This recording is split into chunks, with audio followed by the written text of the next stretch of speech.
Celui-ci. Merci.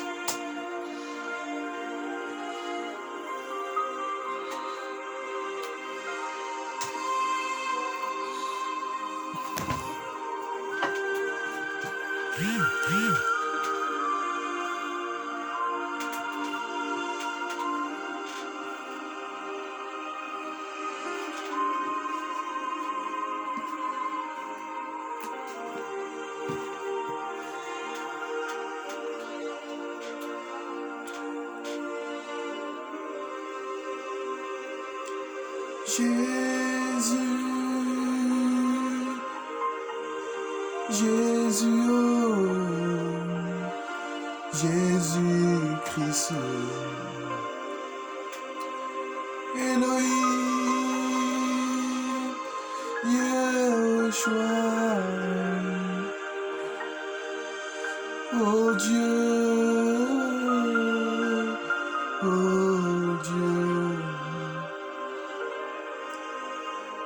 Yeshua, tu es l'alpha et l'oméga.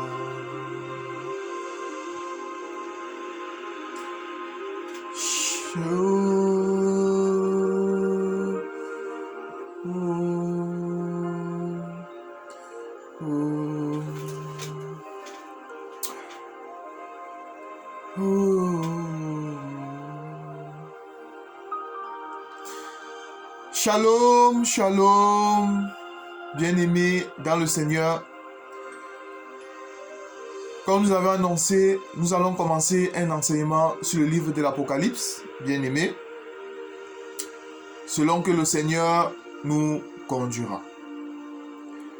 Alors aujourd'hui, notre premier enseignement va commencer.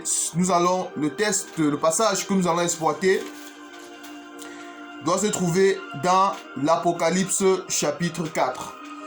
Aujourd'hui, nous allons parler des Apocalypse chapitre 4 à partir du verset 5, où on nous dit que du trône brûlent les 7 lampes ardentes qui sont les 7 esprits de Dieu, bien-aimés. Bon, voilà le thème de notre enseignement aujourd'hui. Tendre Père, nous te rendons grâce, Seigneur, parce que ta lumière ne cesse de briller dans ce monde, Seigneur. Ta lumière brille sur tes enfants, Seigneur, parce que sans ta lumière, Seigneur, nous serions toujours informés et vides, Seigneur. Mais c'est ta lumière qui nous a donné la forme, Seigneur, qui a éclairé, qui éclaire sur notre vie, qui éclaire sur notre chemin, Seigneur. Seigneur Dieu Tout-Puissant, toi seul qui es la parole véritable, Seigneur. Cette parole qui s'est fait chair, afin de venir éclairer les ténèbres, Seigneur. Afin de venir éclairer ce monde, Seigneur. Mais nous avons eu la grâce, Seigneur, de rencontrer cette lumière, afin d'être dirigés par cette lumière qui est la vie, Seigneur. Merci pour tout, Seigneur. Merci pour ta parole encore ce jour, Seigneur. Merci pour la vie que tu nous donnes, Seigneur, pour ta main toute-puissante qui est sur nous, Seigneur. Éclaire-nous davantage afin que nous puissions proclamer ta parole, Seigneur, afin que tous ceux qui sont du ciel, Seigneur, tous ceux qui ont été élus avant la fondation du monde, tous ceux qui sont tes enfants, Seigneur, nous puissions tous manger cette pain qui est Yoshua Mashiach. Par ton nom puissant, nous t'avons ainsi prié. Amen. Alors, bien-aimés dans le Seigneur, comme nous avons dit précédemment, nous allons commencer notre enseignement. Nous allons aller dans Apocalypse chapitre 4. Alors, je vais faire la lecture. Apocalypse chapitre 4 à partir du verset 1er. Après cela, je regardais et voici une porte était ouverte dans le ciel. La première voix que j'avais entendue comme le son d'une trompette et qui me parlait dit: monte ici et je te ferai voir ce qui doit arriver par la suite. Aussitôt je fus ravi en esprit et voici il y avait un trône dans le ciel. Et sur ce trône quelqu'un était assis. Celui qui était assis avait l'aspect d'une pierre de jaspe et de sardoine. Et le trône était environné d'un arc-en-ciel semblable à de l'émeraude. Autour du trône, j'ai vu 24 trônes. Et sur ce trône, 24 vieillards assis revêtus d'un vêtement blanc et leurs têtes des couronnes d'or. Du trône sortent des éclairs, des voix et des tonnerres.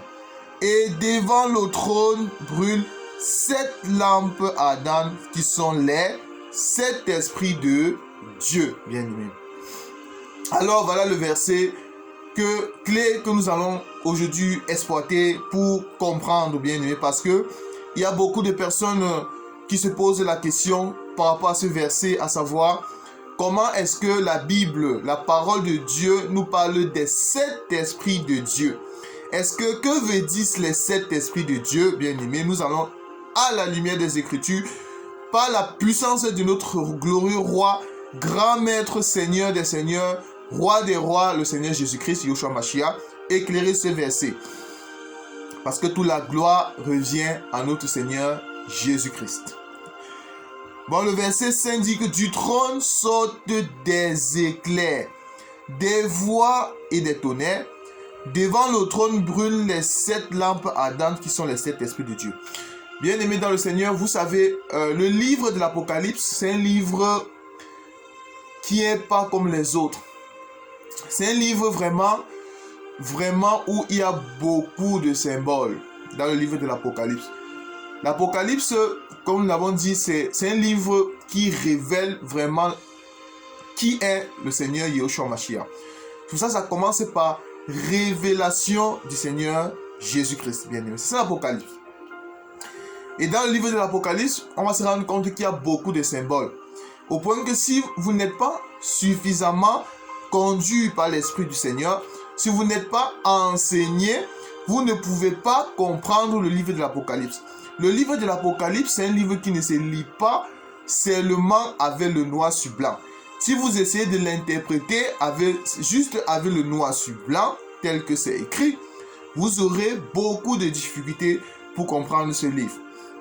Par exemple, au verset 5, on nous dit « Du trône sortent des éclairs, des voix et des tonnerres. Devant le trône brûlent 7 lampes ardentes, qui sont les 7 esprits de Dieu. » Bien-aimés. Vous voyez que beaucoup de personnes se posent la question, comment est-ce que Dieu a 7 esprits? Est-ce que, ici là, nous comprenons qu'il s'agit d'une vision. Il s'agit ici, quand Jean, l'apôtre Jean, il avait été ravi jusqu'au jour du Seigneur. Nous comprenons que c'était à cause du témoignage de notre Seigneur Jésus, c'est-à-dire dans l'île de Patmos. L'île de Patmos, c'était une prison. C'est là où le Seigneur avait ravi Jean jusqu'à son jour, et le Seigneur lui avait montré beaucoup de choses qui sont déjà passées et qui se passent en notre temps et qui se passeront, et d'autres qui se passeront aussi, bien aimés. Bon, nous comprenons que c'était une vision que Jean a vue. Mais lorsque Jean il a été ravi auprès du Père, parce que nous comprenons ici, là, il s'agit ici de la révélation de notre Seigneur Jésus. Jean avait vu ce qu'on appelle autour du... Il y a encore devant le trône, comme... Bon, c'est verset 5. Du trône sortent des éclairs, des voix et des tonnerres. Devant le trône brûlent 7 lampes ardentes qui sont les 7 esprits de Dieu. Est-ce que ça veut dire que Dieu a 7 esprits? Bien aimé. Il y a beaucoup de personnes qui sont confuses par rapport à cette écriture.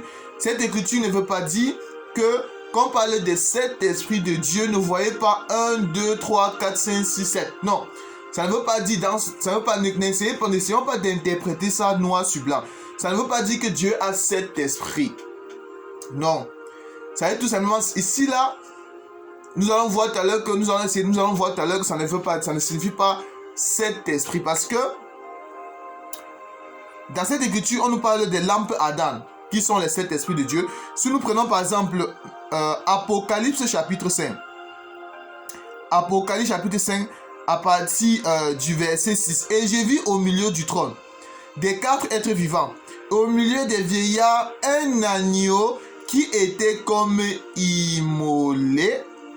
Il avait 7 cônes et 7 yeux qui sont les 7 esprits de Dieu envoyés par toute la terre. Bien aimé. Bon, nous voyons ici, on nous dit encore que les cônes Dans Apocalypse chapitre 4, nous avons vu que c'était les sept lampes ardentes qui sont les sept esprits, qui représentent les sept esprits de Dieu. Maintenant, dans Apocalypse chapitre 5, on nous dit cela que il y a également sept cônes et sept cieux qui représentent également les sept esprits de Dieu, bien aimé. Bon, on nous parle ici des sept cieux. Est-ce que ça veut dire que Dieu a sept cieux? Est-ce que ça veut dire que Dieu a sept cônes? On dit que l'agneau avait sept cônes. Ici, nous comprenons que ce sont les symboles, bien aimés, pour comprendre que Dieu, notre Seigneur Yahushua avait montré à Jean pour pouvoir en tirer une explication, bien aimé. Alors, nous allons chercher une écriture. Nous allons prendre une écriture encore. Parce qu'il faut savoir que dans la Bible, il y a beaucoup de choses qui ont le chiffre 7. Si nous prenons par exemple, nous allons prendre Apocalypse chapitre 1er à partir du verset 20. Le mystère des 7 étoiles que tu as vu dans la main droite et les 7...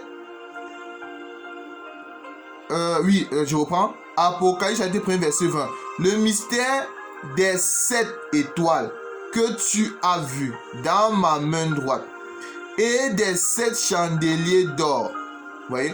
Bon, ici on parle aussi de 7 étoiles. On parle aussi des 7 chandeliers d'or. Sachant que nous voyons que les 7 étoiles, ce sont les anges. Parce que le Seigneur, il avait envoyé une certaine lettre aux églises, aux 7 églises de l'Asie mineure. Vous voyez? Et ces églises de l'Asie mineure, c'est-à-dire avec les ministres, les anges, c'est ce que le Seigneur appelle ici les 7 étoiles, c'est-à-dire les ministres, c'est-à-dire les anges. Ce sont les anges, parce qu'on va voir que le chandelier ici, les 7 églises et les 7 chandeliers sont les églises. Bon, le chandelier, les 7 chandeliers, ce sont les églises. Et les 7 étoiles, ce sont les anges. Nous pouvons comprendre par exemple que le ministre qui était dans l'église d'Éphèse, c'était par exemple Timothée, par exemple. Parce que c'était les 7 églises de l'Asie mineure. Vous voyez, il y a le chiffre 7 qui apparaît aussi beaucoup, bien aimé. Bon, nous comprenons que le chiffre 7, il s'agit ici là du chiffre de Dieu. Bon, le 7 ici là, quand on dit les 7 esprits de Dieu, ça veut dire la toute-puissance de Dieu, l'omniprésence de Dieu. C'est-à-dire Dieu, il est partout, bien aimé. Bon, nous allons essayer de comprendre parce que Dieu n'a pas, ça ne veut pas dire que Dieu a 7 esprits. Non. Pourquoi nous disons cela? Alors, nous allons prendre une écriture d'abord. Nous allons essayer de prendre une écriture. Nous allons prendre Exode 25. Exode 25 à partir du verset 35. Vous pouvez lire même tout ce chapitre. Parce que vous savez, en fait, lorsque le Seigneur, il dit à Moïse, monte sur la montagne. Parce que dans la Bible, particulièrement certains passages, lorsque vous voyez la montagne ici, ne voyez pas montagne physique, ça peut représenter aussi dans la révélation le ciel. C'est ça la montagne. Le Seigneur dit à Moïse, particulièrement la montagne de Sion, par exemple. Je parle dans la révélation, je ne parle pas de la montagne de Sion qui est en Israël. Je parle pour l'instant à Jérusalem, au portail de Jérusalem. Bon, je parle ici dans la révélation. Lorsqu'on parle Moïse, par exemple, Dieu dit à Moïse, monte sur la montagne. Et je te ferai, dans une vision, Moïse avait vu le tabernacle. Et quand Moïse avait vu le tabernacle, Dieu a dit à Moïse, représente cela sur la terre. Bon, Moïse avait représenté le tabernacle sur la terre. Si nous lisons par exemple Exode 25, à partir du verset 35, il aura une pomme sur 2 des branches, sortant de la tige du chandelier. Une pomme sous 2 autres branches. Et une pomme sur 2 autres branches. Il en sera de même pour les 6 branches sortant du chandelier. Les pommes et les branches du chandelier seront d'une même pièce. Il sera tous entier d'or battu, d'or pur. 37. Tu feras 7 lampes qui sont placées dessus de manière à éclairer en face. Ces mouchettes et ces vases de cendre seront d'or pur. On emploiera un talent d'or pour faire le chandelier avec tous les ustensiles. Regarde et fais d'après le modèle qui t'est montré sur la montagne. Vous voyez? Bon, Moïse, il a vu le modèle qu'il avait vu sur la montagne, c'est-à-dire dans le ciel. Le verset 37, tu feras 7 lampes. Vous voyez? Mais ici, on parle encore des 7 lampes. Alors, dans Apocalypse chapitre 4, on nous parle que les 7 lampes, ce sont les 7 esprits de Dieu, bien aimés. Bon, nous voyons que ces 7 lampes, ce sont les 7 esprits de Dieu qui manifestés sur la terre. Ça ne veut pas dire que Dieu a 7, ça ne veut pas dire quand vous comptez il y a 7 esprits différents. Non, cette écriture veut tout simplement nous dire que Dieu est partout au même moment. Dieu est tout puissant. Ça parle de la plénitude de l'Esprit de Dieu. Ça parle de la plénitude, de la toute gloire, de la toute puissance de l'Esprit du Seigneur. Le Seigneur a un seul esprit, il n'y a pas 2 esprits. Pourquoi nous disons également cela? Si nous prenons par exemple, il y a une écriture, si nous prenons Nombre chapitre 11. Nombre chapitre 11. Nombre chapitre 11.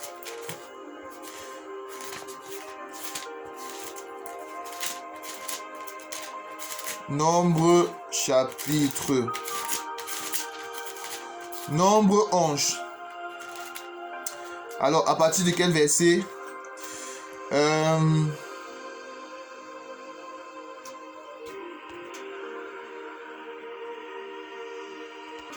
Nombre chapitre 11, à partir du verset 10. Moïse entendit le peuple qui pleurait, chacune dans sa famille, et à l'entrée de la tente, la colère de l'Éternel s'enflamma fortement. Moïse fut irrité et dit à l'Éternel, pourquoi affliges-tu ton serviteur?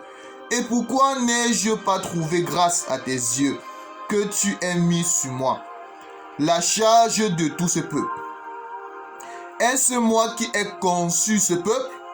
Est-ce moi qui l'ai enfanté pour que tu me dises, porte-le sur ton sein, comme le nourricier porte un enfant, jusqu'au pays que tu as juré à ses pères de lui donner?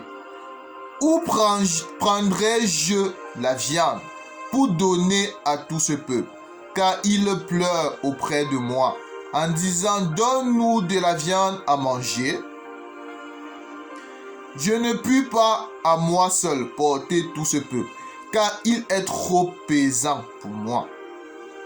Plutôt que de me traiter ainsi, tue-moi, je te prie, si j'ai trouvé grâce à tes yeux, et que je ne vois pas mon malheur. L'Éternel dit à Moïse, assemble auprès de moi 70 hommes des anciens d'Israël, de ce que tu connais comme ancien du peuple, et ayant autorité sur lui. Amène-les à la tente d'assignation et qu'ils s'y présentent avec toi. Je descendrai et là je te parlerai. Je prendrai, là ça devient important, là ça devient très très important. Écoutez, bien aimé, je descendrai et là et je parlerai. Je prendrai de l'esprit qui est sur toi et je les mettrai sur eux, afin qu'ils portent avec toi la charge du peuple et que tu ne les portes pas à toi seul. Ici, il s'agit ici là de Moïse. Vous savez, Moïse n'avait pas une tâche facile.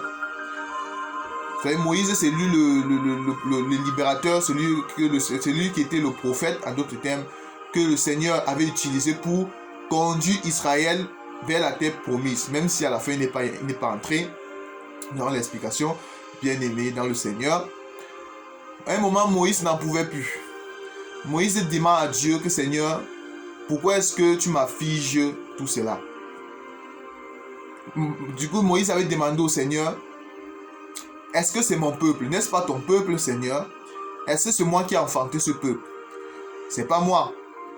Maintenant, Moïse a dit à Dieu que le travail était trop difficile pour lui. Du coup, le Seigneur a dit à Moïse que assemble 70 anciens. Que tu vas les amener dans la salle d'assignation. Le Seigneur a pris l'esprit de Moïse. Le Seigneur a multiplié l'esprit de Moïse à 70 personnes. Bien aimé. Bon, l'esprit de Moïse a été multiplié à 70 personnes. Est-ce que ça veut dire qu'il y a 70 esprits de Moïse? Non, il n'y a pas 70 esprits de Moïse. C'est toujours l'esprit de Moïse, mais pas la toute-puissance de Dieu. Dieu a multiplié cet esprit-là. Et c'est ce qui fait avec nous, en ses enfants, en ce temps de la fin. Il y a combien d'enfants de Dieu dans le monde? Il y a les millions d'enfants de Dieu dans le monde. Il y a beaucoup d'enfants de Dieu. Ce qui fait que nous sommes enfants de Dieu, c'est parce que nous avons été marqués. Nous avons été scellés, bien-aimés. Nous avons été scellés par quoi? Par le Saint-Esprit, n'est-ce pas? Bon, nous voyons qu'il y a les millions d'esprits, d'enfants de Dieu, et chacun a le Saint-Esprit. Est-ce que ça veut dire qu'il y a des millions de Saint-Esprit? Non, il n'y a pas de millions de Saint-Esprit, mais c'est toujours l'Esprit de Dieu que Dieu a multiplié et il l'a mis dans tous ses enfants, bien-aimés.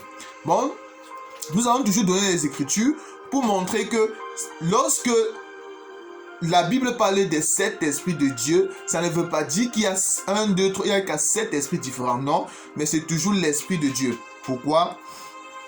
Alors, nous allons prendre Éphésiens 4, 4. Éphésiens 4, 4. Éphésiens 4, 4 nous dit quoi? Bien-aimé. Éphésiens 4, 4.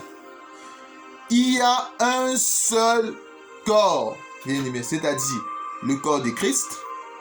Donc Christ est la tête et nous sommes le corps. Donc Christ est l'homme, nous sommes la femme. Donc Christ nous donne la sémence et nous recevons la sémence. Et un seul esprit, bien-aimé. Comme aussi vous avez été appelés à une seule espérance par votre vocation. Bon, la Bible présente, ici l'apôtre Paul nous dit ici qu'il y a un seul corps, il y a un seul esprit, bien-aimé. Bon, lorsqu'on parlait des 7 esprits de Dieu, bien-aimé, les 7 lampes qui sont les 7 esprits de Dieu, c'est-à-dire la lumière de Dieu. C'est-à-dire, parce que la lampe, le chandelier, bien-aimé, c'est ce qui éclairait. Dans le tabernacle, le chandelier se trouvait dans quelle position? C'était au niveau du lieu saint, bien-aimé. Bon, c'est ça qui éclairait dans le lieu saint. Et aujourd'hui, nous allons voir que l'église, nous ne sommes plus dans le... Parce que le tabernacle était divisé en 3 parties. Le parvis, le lieu saint et le lieu très saint. Et notre Seigneur Jésus a quitté le saint des saints, a quitté le lieu très saint pour venir où? Dans le parvis. Parce que c'est dans le parvis que notre Seigneur a été immolé. C'est dans le parvis à Golgotha que notre Seigneur a été tué. Parce que le parvis ici, c'est aussi le monde, bien-aimé. Notre Seigneur, il a été tué dans le monde, c'est-à-dire dans le parvis. C'est dans le parvis que nous avons pris de l'huile. Et qu'on a pris l'huile, nous sommes allés... L'huile ici, c'est quoi? C'est le Saint-Esprit, bien-aimé. Notre olive a été broyée dans le parvis. Et lorsqu'on a pris maintenant l'huile, nous sommes maintenant venus où? Dans le lieu saint.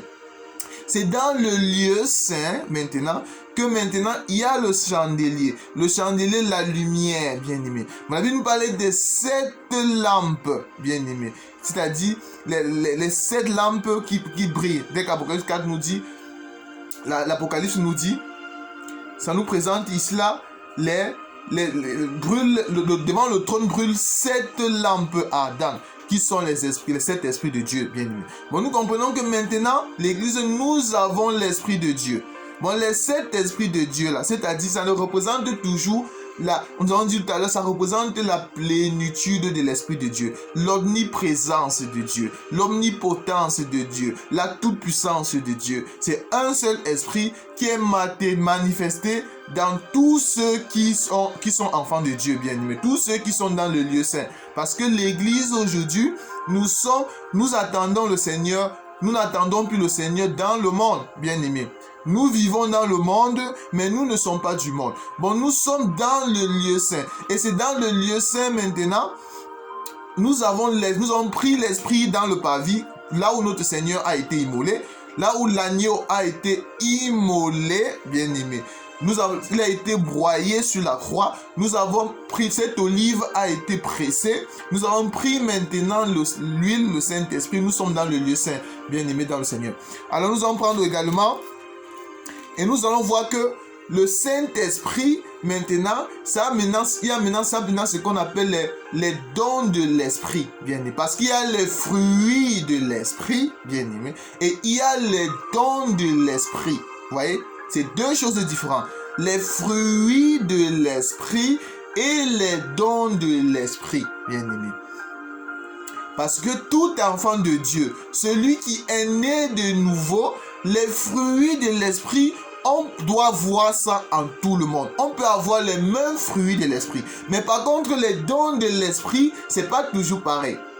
Les dons de l'Esprit, les dons que Monsieur X, étant enfant de Dieu, peut avoir, ça n'est pas toujours la même chose que Monsieur B, qui est toujours enfant de Dieu, peut avoir. Ça diffère. Mais par contre, les fruits de l'esprit, tels que l'amour pour Dieu, tels que la tempérance, tels que la sanctification, toutes ces choses-là, telles que la paix, ce sont les choses que lorsque tu nais de nouveau, tu as rencontré le Seigneur est en toi, alors tu dois les matérialiser, tel que Galates chapitre 2 nous le dit, bien aimé. Mais nous allons prendre une écriture, nous allons parler maintenant, nous allons voir que c'est toujours les mêmes esprits de Dieu. Il n'y en a pas 3, il n'y en a pas 7, bien aimé. Alors nous allons prendre 1 Corinthiens chapitre 1 Corinthiens. Alors 1 Corinthiens chapitre 12. Pour ce qui concerne le don, à partir du verset 1er, 1 Corinthiens 12 chapitre verset 1er. Pour ce qui concerne le don spirituel, je ne veux pas, frère, que vous soyez dans l'ignorance. Vous savez que lorsque vous étiez païens, vous vous laissiez entraîner vers les idoles muettes, selon que vous étiez conduits. C'est pourquoi je vous déclare que nul, s'il parle par l'Esprit de Dieu, n'est dit Jésus. S'il parle par l'Esprit de Dieu, ne dit Jésus est anathème. Et que nul peut dire Jésus est Seigneur si ce n'est pas le Saint-Esprit. Il y a diversité de dons, mais le même Esprit, bien-aimé. Bien-aimé, il y a toutes les Écritures. Il y a diversité de dons, mais le même Esprit. Diversité de ministères, mais le même Seigneur. Diversité d'opérations, mais le même Dieu qui opère tous en tous. Or, à chacun, la manifestation de l'Esprit est donnée pour l'utilité commune. En effet, à l'une est donnée par l'Esprit une parole de sagesse, et à l'autre une parole de connaissance, selon le même Esprit. Selon le même Esprit, bien-aimé. À un autre, la foi. Pas le même esprit. Ce n'est pas parce qu'il y a 7 esprits, non. À un autre, le don de guérison. Pas le même esprit. À un autre, le don d'opérer des miracles. Et un autre, la prophétie. À un autre, le discernement des esprits. À un autre, la diversité des langues. À un autre, l'interprétation des langues. Un seul et même esprit opère toutes ces choses, les distribuant à chacun en particulier comme il le veut. Car comme le corps est un et a plusieurs membres, et comme tous les membres du corps, malgré les nombres, ne forment qu'un seul corps. Ainsi en est-il de Christ. Nous avons tous été baptisés en un seul esprit pour former un seul corps, soit juif, soit grec, soit esclave, soit libre. Et nous avons tous été abreuvés d'un seul esprit. Bien-aimés dans le Seigneur, la Bible c'est un livre codé, bien-aimés dans le Seigneur, et que lorsque il y a le songe, il faut l'interprétation du songe, bien-aimés.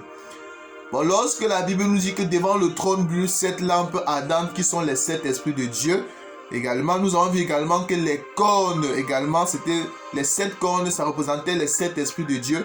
De même que le Seigneur avait 7 yeux qui représentaient les 7 esprits de Dieu. Ça ne veut pas dire que Dieu a 7 esprits. Noir sur blanc, non, c'est pas ce que ça veut dire. Mais ça veut tout simplement dire qu'aujourd'hui, la toute puissance du Seigneur, la complétude, la totale gloire de notre Seigneur, c'est-à-dire la toute gloire de l'Esprit de notre Seigneur qui se manifeste sur toute la terre, qui se manifeste de ses enfants bien-aimés dans le Seigneur. Ce sont les langages de la Bible. Notre Seigneur Dieu a un seul esprit, bien-aimé.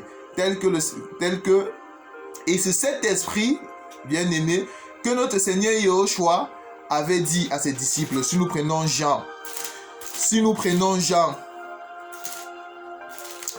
alors on va prendre une écriture. Si nous prenons Jean chapitre 15, non, Jean 14 à partir du verset 26. Mais le consolateur, l'Esprit Saint que le Père enverra à mon nom, vous enseignera toutes choses et vous rappellera tout ce que je vous ai dit. Parce que le Seigneur Jésus a dit, je ne vous laisserai pas orphelin, mais je viendrai à vous. Bon, nous comprenons que c'est le consolateur. Bon, le consolateur qui envoie. Jésus dit que le consolateur, le Saint-Esprit, que le Père enverra à mon nom, vous enseignera toutes choses et vous rappellera tout ce que je vous ai dit. On nous a dit, bien aimé, la Bible c'est un livre codé. Ça ne se lit pas seulement noir sur blanc. Mais si nous prenons par exemple encore, ici là qui envoie, la Bible, ici Jean nous dit que le consolateur que le Père, ici là c'est plutôt notre Seigneur Jésus, autant pour moi, qui dit, mais le consolateur, l'Esprit Saint que le Père enverra en mon nom. Mais ici, si nous prenons Jean chapitre 16, verset 6, commençons à partir du verset 5. Maintenant je m'en vais vers celui qui m'a envoyé. Et chacun de vous ne me demande où vas-tu. Mais parce que je vous ai dit ces choses, la tristesse a rempli votre cœur. Cependant je vous dis la vérité, il vous est avantageux que je m'en aille. Car si je m'en vais pas, le consolateur ne viendra pas vers vous. Mais si je m'en vais, je vous l'enverrai. Bien-aimé, qui envoie le consolateur? L'Esprit, c'est Jésus. Bon, c'est Jésus qui envoie le consolateur. Alors que dans Jean chapitre 14, Jésus dit que le consolateur que le Père enverra en mon nom. Mais ici, on voit que c'est Jésus qui envoie le consolateur. Bon, nous voyons que Jésus, c'est lui le Père qui envoie le consolateur. Pourquoi? Parce que l'Esprit, c'est toujours l'Esprit de Jésus. L'Esprit, c'est Jésus qui tient cet Esprit. C'est lui qui a toujours cet Esprit. Cet Esprit qui lui appartient. Alors, nous allons prendre une écriture dans Apocalypse chapitre 2, où sont écrits à l'église de Sardes. Nous allons voir cela. Apocalypse chapitre 2. Alors, je vais trouver cette écriture. Alors, Apocalypse chapitre 2. Non, Apocalypse chapitre 3, autant pour moi. Et à partir du verset 1er. Écrit à l'ange de l'église de Sardes. Voici ce que dit celui qui a les 7 esprits de Dieu. Ah, bien aimé, j'aime la parole. Ici là, c'est qui parle? C'est notre Seigneur Jésus. Celui qui a les 7 esprits de Dieu, les 7 étoiles je connais tes œuvres, je sais que tu passes pour être vivant, mais tu es mort, bien-aimé. Bon, nous voyons ici que, tout à l'heure dans Jean chapitre 14, la parole de Dieu nous dit que le consolateur que le Père enverra en mon nom. Et dans Jean chapitre 15, Jésus dit que il faut que je m'en vais, parce que si je m'en vais pas, le consolateur ne viendra pas. Et quand je m'en allais, je vous enverrai le consolateur qui est l'esprit de vérité, n'est-ce pas? Bon, nous voyons que c'est Jésus qui envoie l'esprit de vérité. Dans Apocalypse, ici là, notre Seigneur Jésus dit encore que l'écrit à l'ange de l'église des salles, voici ce que dit celui qui a cet esprit de Dieu, bien aimé. Bon, nous voyons que lorsqu'on parle de cet esprit, c'est toujours l'esprit de Dieu, bien aimé. Mais le chiffre 7, c'est le signe de la divinité. Le chiffre 7, c'est le chiffre de Dieu, bien aimé. Vous entendez, il y a beaucoup de choses qu'on utilise. Par exemple, les 70 semaines de Daniel, il y a toujours 7 à l'intérieur, bien aimé. Par exemple, la tribulation va faire 7 années. Vous voyez, c'est le chiffre, c'est un chiffre qui représente l'autorité de Dieu aussi, bien aimé.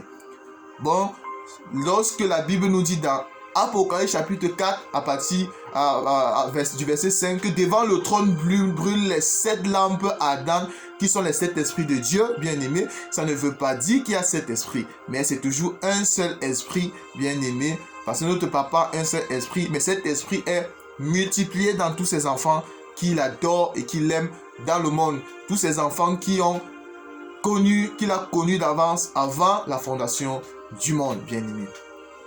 Bon, bien aimé dans le Seigneur, lorsque nous faisons les enseignements, si vous avez des questions, n'hésitez pas à les poser, bien aimé.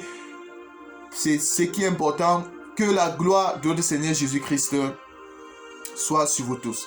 Merci Seigneur Jésus pour cet enseignement, Papa. Merci pour tout ce que tu fais pour nous. Merci pour la vie, Seigneur. Merci pour ta grâce, Papa. Seigneur, sanctifie-nous davantage par ta parole, Seigneur, et que toute la gloire te revienne, Papa. Bénis-nous, Seigneur Jésus, fortifie-nous davantage afin que nous puissions toujours marcher sur le chemin que tu as tracé pour nous, Seigneur. Dans les moments difficiles que nous passons, Seigneur, nous savons que toute chose concourt à celui qui t'aime, Seigneur, et que rien ne pourra nous arriver parce que nos vies sont cachées en Christ Jésus dans les lieux célestes. Soyez bénis, bien-aimés dans le Seigneur, et à la prochaine, selon que le Seigneur Yahushua aura voulu. Portez-vous bien, c'était votre frère Atu. Maranatha, notre Seigneur Jésus qui revient bientôt. Gloire soit rendue à notre glorieux roi.